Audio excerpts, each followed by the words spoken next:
नमस्कार साथियों, आज के वीडियो में हम जानने वाले हैं कक्षा 6 दीपकम का द्वितीय पाठ। जी साथियों, ये द्वितीय पाठ का नाम है एषः कः एषा का एतत् किम। एषः यानी यह, जब पास में स्थित हो पुल्लिंग, यह क्या है अर्थात यह कौन है। ऐसा का स्त्रीलिंग जब पास में स्थित हो तो उसको कहेंगे ऐसा का, यह कौन है, यह क्या है। और एतत् किम जब नपुंसकलिंग अपने पास में हो तो एतत् यानी यह। तो ऐसा यानी यह पुल्लिंग, ऐसा यह स्त्रीलिंग, एतत् यह नपुंसकलिंग।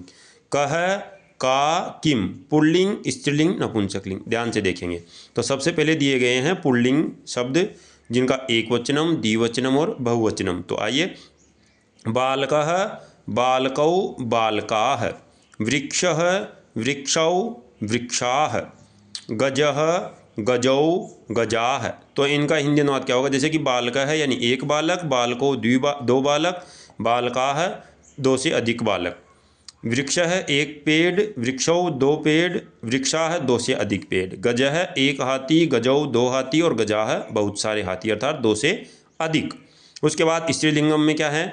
एक वचनम, द्विवचनम, बहुवचनम में देखेंगे बालिका एक बालिका, बालिके दो बालिकाएं और बालिका है यानी बहुत सारी बालिकाएं। ध्यान रखना है एक वचन में और बहुवचन में केवल विसर्ग का अंतर है, इसलिए ध्यान से देखते हुए आगे बढ़ेंगे। जी आगे है वैद्या यानी एक चिकित्सिका, वैद्यई यानी दो चिकित्सिका और वैद्याः यानी बहुत सारी चिकित्सिकाएं स्त्रीलिंग है। अजा एक बकरी, अजे दो बकरियां और अजाः यानी दो से अधिक बकरियां अर्थात बहुत सारी, बहुवचन। उसके बाद है नपुंसक लिंगम का एक वचनम, द्विवचनम, बहुवचनम। ध्यान से देखेंगे पत्रम एक पत्ता, पत्रे दो पत्ते और पत्राणि यानी बहुत सारे पत्ते। चक्रम एक चक्र, चक्रे दो चक्र और चक्राणी यानी बहुत सारे चक्र अर्थात दो से अधिक। पुस्तकम एक पुस्तक, पुस्तकें दो पुस्तकें और पुस्तकानी यानी बहुत सारी पुस्तकें अर्थात दो से अधिक पुस्तकें। तो ये तो था सामान्य परिचय पुल्लिंग स्त्रीलिंग नपुंसकलिंग का एक वचन, बहुवचन और द्विवचन में आपका। उसके बाद आगे देखते हैं क्रियापदों का किस प्रकार प्रयोग करते हैं एक वचन, द्विवचन और बहुवचन के साथ में। जी साथियों, ये है क्रियापदानी एक वचनम, द्विवचनम और बहुवचनम। तो क्रियापद चाहे पुल्लिंग हो स्त्रीलिंग हो तो उसमें कोई परिवर्तन नहीं होता है। पठती लड़की भी पठती यानी पढ़ती है और लड़का भी पढ़ता है तो उसके लिए भी पठती का ही प्रयोग होगा एक वचन में। तो देखते हैं पठती यानी एक पढ़ता है या पढ़ती है, पठता है यानी दो पढ़ते हैं या दो पढ़ती है या पढ़ रहे हैं, रहा है या रहे हैं, रही है या फिर पढ़ता है पढ़ते हैं, ताह तेह ती है, रहा है रहे है रही है, दोनों चलता है लट लकार में। पठंती बहुत सारे पढ़ रहे हैं या बहुत सारे पढ़ती है। तो स्त्रीलिंग या पुल्लिंग दोनों में समान चलता है धातु रूप। क्रियापदों को संस्कृत में धातु रूप कहते हैं। पीबती एक पीती है, पीबता है दो पीते हैं और पीबंती बहुत सारी पी रही है। खादती खाता है एक, खादता है दो खाते हैं या दो खा रहे हैं और खादंत यानी बहुत सारे खा रहे हैं या बहुत सारे खाते हैं।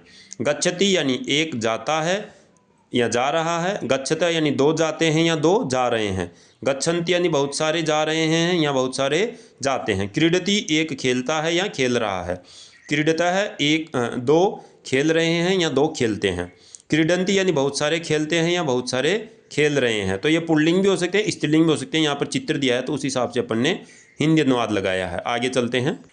जी साथियों, उसके बाद ये है सर्वनाम प्रयोग। उनका किस प्रकार के सर्वनाम प्रयोग करता है। सर्वनाम किसी कहते हैं संज्ञा के बदले प्रयोग होने वाले शब्दों को सर्वनाम कहते हैं। जैसे कि बालिका है लेकिन ये दूर स्थित है और बालिका से दूर क्या बैठा है, एक तोता बैठा है डाली पे, तो उसके लिए क्या कह रही है बालिका किस प्रकार से, सह सुकह अर्थात वह तोता है, वह एक तोता है, दूर बैठा है इसलिए सह, और अगर पास में होगा तो एषः। आगे द्विवचन में तौ सुको वे दोनों तोते हैं और ते सुका है अर्थात वो बहुत सारे तोते हैं। ऐसे ही एषः बालक है, यह एक बालक है जब पास में स्थित हो। चित्रों को भी ध्यान से देखेंगे, यहाँ पर दूर है और यहाँ पर पास में है। नेक्स्ट है एतो बालको, ये दोनों बालक हैं और एते बालका है अर्थात ये बहुत सारे बालक हैं। सा शिक्षिका दूर स्थित हो जब, सा यानी वह है और पास में हो तो ऐसा। ध्यान से देखना है पास में हो तो क्या है और दूर हो तो क्या है। सा शिक्षिका वह एक शिक्षिका है, ते शिक्षिके वो 2 शिक्षिकाएं हैं, और ताह शिक्षिका है वो बहुत सारी शिक्षिकाएं हैं। पास में हो तो ऐसा बालिका यह एक बालिका है, एते बालिके ये दोनों बालिकाएं हैं, और एताह बालिका है ये सब बालिकाएं हैं। तो पास में स्थित हो तो, और जब दूर हो तो सास ते ताह। नेक्स्ट है नपुंसक लिंग का। ऊपर थे पुल्लिंग, फिर स्त्रीलिंग, और यहाँ पर अब नपुंसक लिंग। जैसे कि तत्फलम वह एक फल है, ते फले वे 2 फल है, तानि फलानी वे सब फल हैं।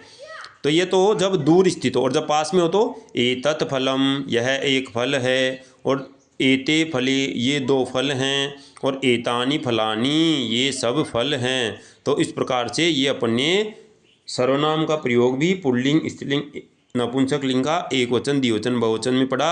उसके बाद पुल्लिंग, स्त्रीलिंग और नपुंसक लिंग के साथ में क्रियापदों का एक वचन, द्विवचन, बहुवचन में पढ़ेंगे अगले वीडियो में, जो कि इसी पाठ का पार्ट होगा। इसलिए चैनल को सब्सक्राइब कर लीजिए और वीडियो को लाइक करना नहीं भूलें, ताकि अगले वीडियो आपसे समय पे मिल सके।